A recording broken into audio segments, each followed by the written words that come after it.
#1 station concerning business in East Africa, and the globe, SMART24 TV, and we do drive your business. And this is Financial Markets, where we get to look at some of the trends in the global markets as well as the local or regional markets here in East Africa and in Uganda as well, giving you opportunities across the land in the markets and what you need to know to get up to speed with the market's performances as well. Now, the show is proudly brought to you by Alltex East Africa, your #1 private stock exchange in East Africa, bringing you now the bond market on your phone by simply dialing *292#. You should be able to buy or sell bonds on the secondary market at Alltex East Africa. Alltex markets open at exactly 15 minutes past the hour of 8 a.m. and close at 15 minutes past the hour of 3 p.m. Check out Alltex, you won't regret that. Now, let's of course, dive right into the markets and get to see how the stock markets fared, as well as cryptocurrency. There's news coming in from crypto as Bitcoin also hit below 17,000, which is the lowest pricing of the coin since 2020 November. Now, the U.S. stock markets on Wednesday were lower after 3 days of gains as investors mulled over a mixed verdict, of course, of the midterm election results that challenged the expectations on who will control the United States House and the Senate. The S&P 500, which is the index that tracks the top 500 American companies, went lower roughly by about 0.5%, while the Dow Jones Industrial Average for the top 30 companies went down by 0.6%, and the technology-heavy Nasdaq Composite was down by as much as 0.8% during the midday trades yesterday on the U.S. market. Now, remember, the technology companies have suffered huge losses, especially after their third quarter earnings were declared last week, and some of them last week but one. But we still continue to see that this has had a very huge effect on the Nasdaq Composite, which basically has tech companies on the US. Now, on Tuesday as well, stocks rallied for a third consecutive day. If you followed through last week on Friday and then starting Monday and Tuesday, the stock markets continue to rally through those 3 trading days, with major indexes wavering throughout the day but ending higher at the close of the markets. However, investors' optimism was built on expectations that the Republicans would gain ground to create a gridlock on the Washington. But, of course, the Republican red wave failed to materialize in the U.S. midterm elections. The Democrats, however, on the other hand, managed to flip a very crucial Senate seat with John Fetterman beating Mehmet Oz in the Pennsylvania race. And you understand, if you follow the U.S. market, if you follow the U.S. elections, Pennsylvania state is one of those critical states when it comes to decision making in the Senate. And going to the Democrats now, there was a lot of expectations that were ruined, especially by several investors. Now, as of Wednesday morning, both the House and Senate control remains in the balance. Looking at Wednesday morning and also closing Wednesday, there is still not yet a very clear picture on where this is heading. But of course, as results unfold later on today, we will know exactly who takes it all this time around. Now, the year after midterm elections tends to see the highest equity returns according to LPL financials, because basically people look at policymakers as people who drive the market either towards a positive direction or towards a negative direction. And so around this time in midterm elections, definitely there is a lot of impact on financial markets, especially the stock markets as well. Now, we're seeing that the US inflation is still above the target of the Federal Reserve Bank, which is the central bank of the United States. And so this is exactly 2% at the moment. However, we're seeing that inflation is way above that. And so the Federal Reserve is going to still have to tighten its monetary policy, hiking the interest rates, like, for example, last week by over 75 basis points, now ranging from 3.75% to 4.0%. That is not about to change. Now, also on the other hand, these elections will determine who goes to Congress, who goes to the Senate and the U.S. House of the Congress, and see what policies will they bring on board to see that they try to manage the situation and influence the stock markets or even generally the financial markets positively. And that, of course, is still going to unfold as we still wait for more results coming in from the different states as of course the day unfolds as well.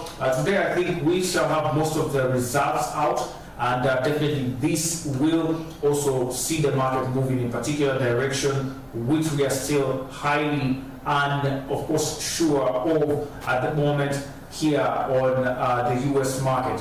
However, on the other hand, going into the cryptocurrency world, we're seeing that definitely Bitcoin and other coins on CoinDesk, looking at the two big exchanges, Binance Stock Exchange, Binance Cryptocurrency Exchange, and FTX. We're seeing that the coins have also fallen, facing some of their roughest time since last year, but one, that is in 2020.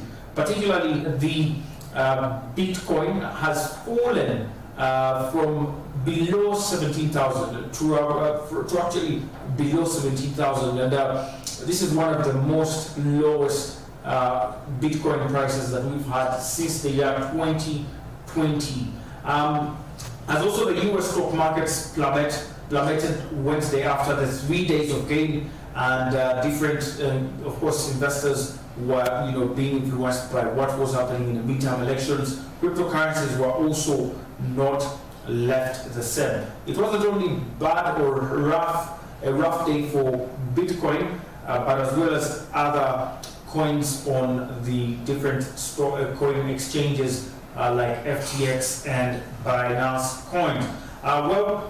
Looking at the other coins, for example, Bitcoin fell to as low as $16,939 US just before the midday trades on Wednesday, the lowest since November 2020, according to crypto indexing platform CF Benchmark.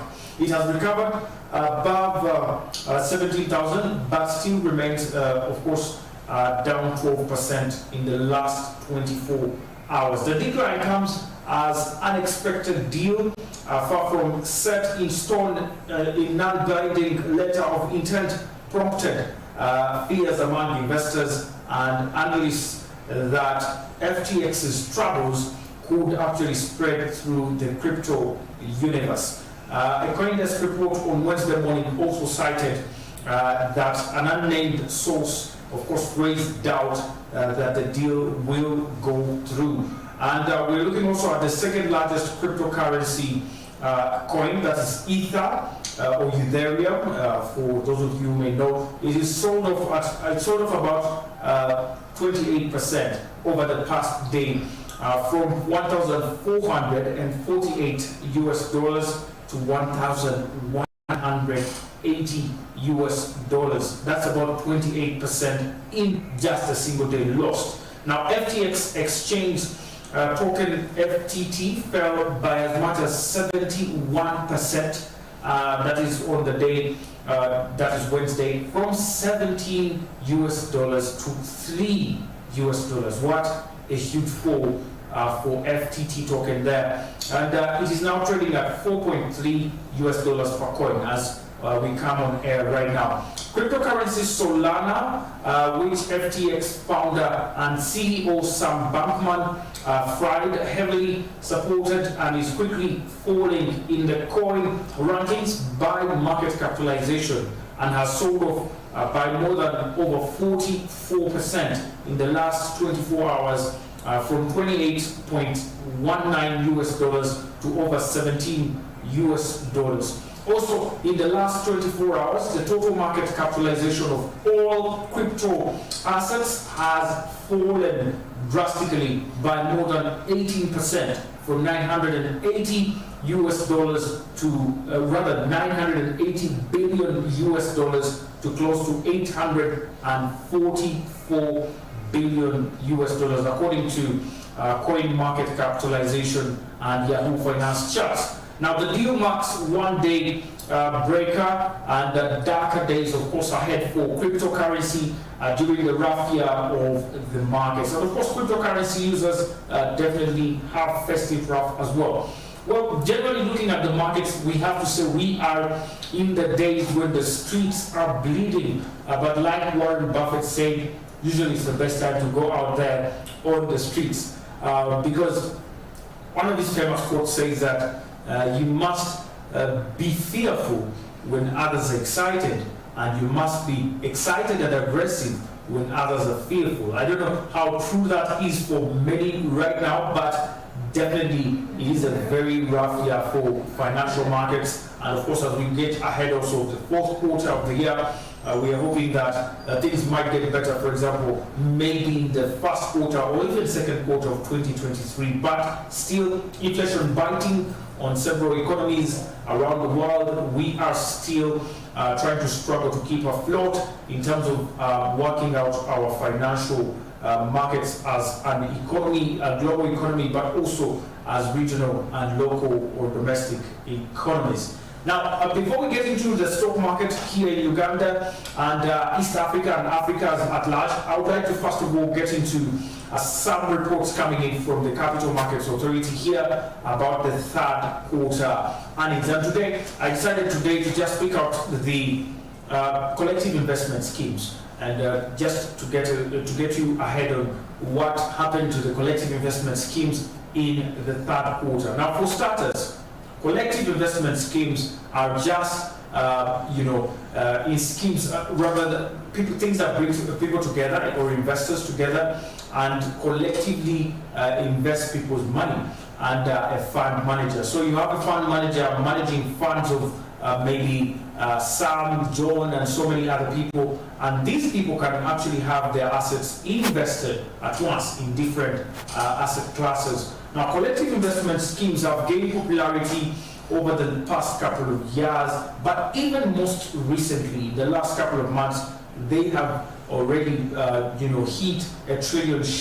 Now, according to the reports that was released by the Capital Markets Authority of Uganda, the CIS managers or collective investment scheme managers had a total of close to 1.441 trillion Ugandan shillings as assets under management at the end of the review period, that is September, representing a growth of 10.6% from about 1.3 trillions in the second quarter of the year 2022, which was ended in June 2022.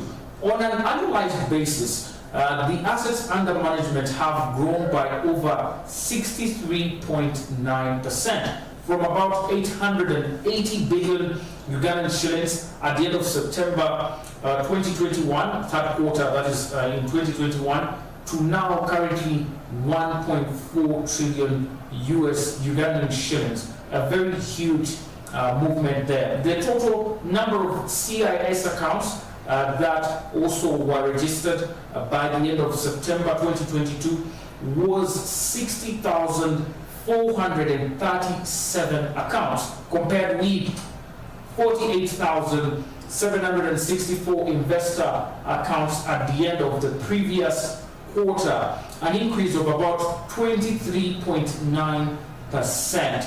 Now, the growth in the assets under management and clients can be attributed to, of course, the increased awareness. People are watching financial markets. People are watching SMART24 TV, and definitely this could be one of the factors driving the growth of this market segment. But also the benefits from the collective investment schemes. They're so huge and so trusted that people now can drive, actually through collective investment schemes like it's daily business. They understand how the game goes. I don't know about you out there at home or in your office there. I don't know how you're using your money, how you're saving your money, if you're still keeping it in a box. But people have opened their eyes. People have realized that money loses value if not invested. Money kept without putting it to use loses value, not only for itself, but for the holder of that money. You're not going to have that money worth the same amount when you pull it out after a year or 6 months without investing it. Now, this is one of the factors that has also driven the growth. There was also an increase in number of CIS managers to 5, and the confidence of investors with respect to regulatory protection was also increased. Of course, now we have Standard Bank Group as well as a collective investment scheme manager who just came in recently with that particular arm of collective investment schemes, and it's driving a lot of people's finances out of the roof. You must be not actually in this country if you have not heard about the collective investment scheme. This is where people can actually get money anytime they want, right? You can still access your money, but your money is still being invested on your behalf by experienced investors, by experienced financial advisors or fund managers, and these will definitely get you a return every single day. Yes, it might be small. You might think a 0.001% return on your money is small. But how about nothing on your money is returned? How bad is that? So it's still worth it. And so we're seeing that very many people are now realizing that this is very important and definitely getting into the collective investment scheme. Now let's look at the assets under management as per the different fund managers in the third quarter. UAP Old Mutual Services, Financial Services, had about 865 billion in the second quarter, and closing the third quarter it had about 988.6 billion Ugandan shillings, and this was a 14.2% growth. Sanlam Investments had 22.3 billion and grew to 31.4 billion and had a 40.8% growth, which was the biggest percentage growth that was registered on these assets under management. Whereas Zeno Investments grew from 36.9 billion to 38.5 billion, which was about a 4.3% growth. And Britam Asset Managers grew from 201 billion to over 204 billion, which was a 1.3% growth.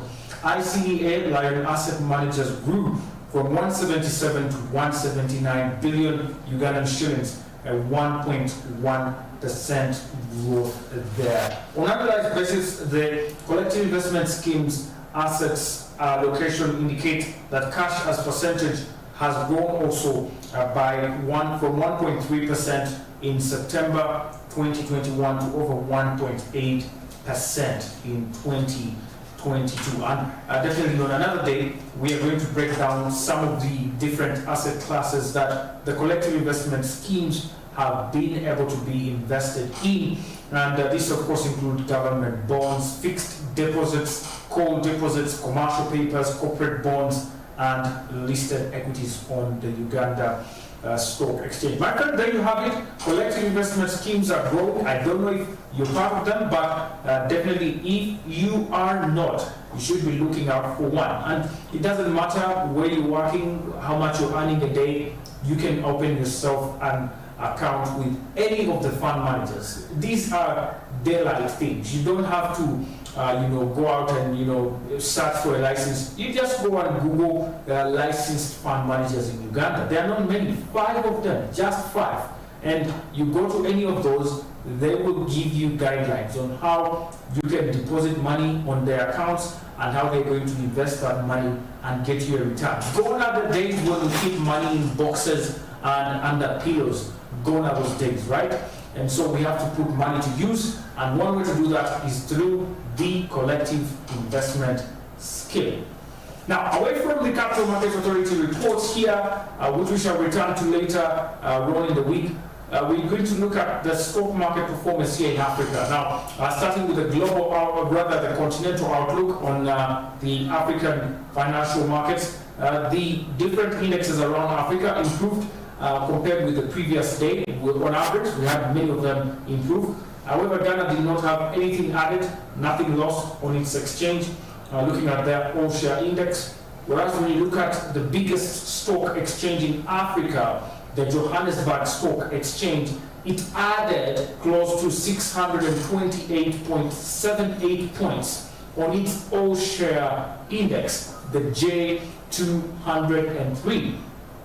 And this was a 0.91% growth that was registered in the day. When you look at Nairobi Securities Exchange, it appreciated 0.55 points on each all-share index, and this was a 0.43% gain. And then looking at Nigerian Stock Exchange, it added 15.88 points on its all-share index, a 0.04% gain as well that was registered. Zimbabwe, however, registered a much poorer performance compared to other stocks after having lost about 211.08 points on each major index, and this was a 1.41% decline in the index there. Now let's get into the Uganda Stock Exchange. Uganda was also amongst the losers in Africa, and we lost on our all-share index close to 7.37 points, down to 1,280.8 points.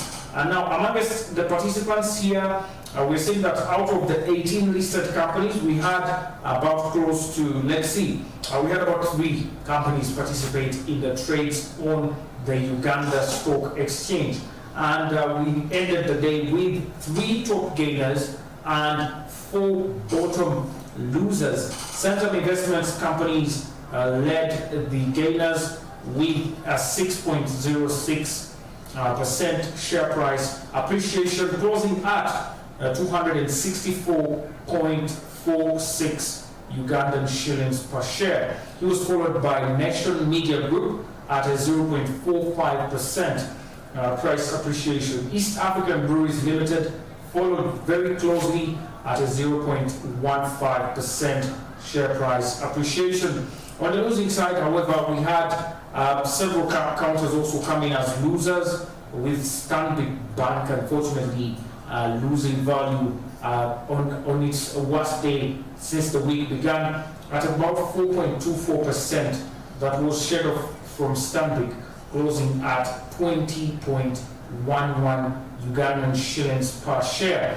Stanbic Bank also was not alone on the losing side. Equity Bank lost about 1.27%, and Jubilee Holdings lost 0.51%, whereas Kenya Airways lost about 0.16%. Stanbic Bank Uganda, however, recorded the biggest volume for the day, about 112,100 shares there on the stock market, followed by Umeme, who recorded 3,640 shares, and MTN Uganda recording about 1,373 shares that were transacted on this particular day of trading. Well, not a good day for Stanbic there. Remember, Stanbic has still maintained its position as the most traded on stock. But in terms of stock price, things didn't go so well with Stanbic yesterday. However, you know, when you have a small share price, really a small loss is sometimes exaggerated when you look at the percentage. So, for example, let's see, Stanbic lost from, on the last day of trading, from 21 shillings to 20.11 Ugandan shillings. This was about 0.9 or 0.89 rather Ugandan shillings that was lost on the price. But when you express that as a percentage, of course, it comes out as a big figure, about 4.2% that was lost, basically because of the small price of the stock.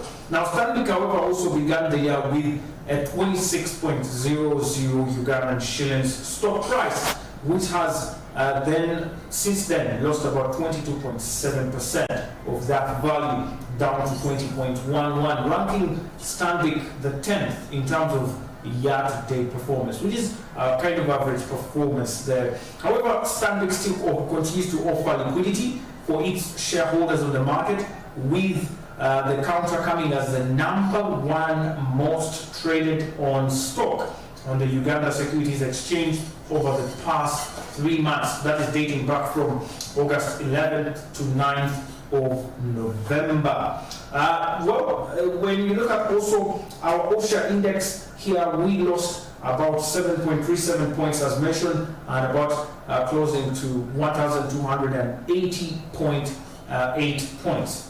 However, when you look at the local company index as well, it's shed off 0.65%, definitely because of Stanbic Bank that was on the losing side there, and closed at exactly 266.94 points, making it a 1-week loss of about 0.83% on the local company index. That's it from the Uganda Stock Exchange. Remember, we have 18 companies, 10 of them are domestically listed, and 8 of these are cross-listed, mainly from the main board exchange of the Nairobi Stock Exchange. And so you can always be able to trade on any of these companies by simply opening an SCD account. Visit www.useeasyportal.com and then follow the prompts. You will open an account and approach any of the 5 licensed stockbrokers to access this stock.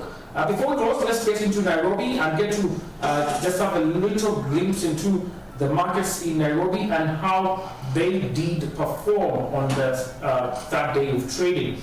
Now, on the third day of trading, the numbers did change of the participants. We still had 49 of the 65 listed companies participate in the trades on Nairobi Stock Exchange. The day ended with 25 gainers and about 12 losers on the market. Longhorn Publishers came in surprisingly as a top gainer here with a 9.66% share price appreciation, followed by Wumeme, who gained about 4.29% on their share price there in Nairobi.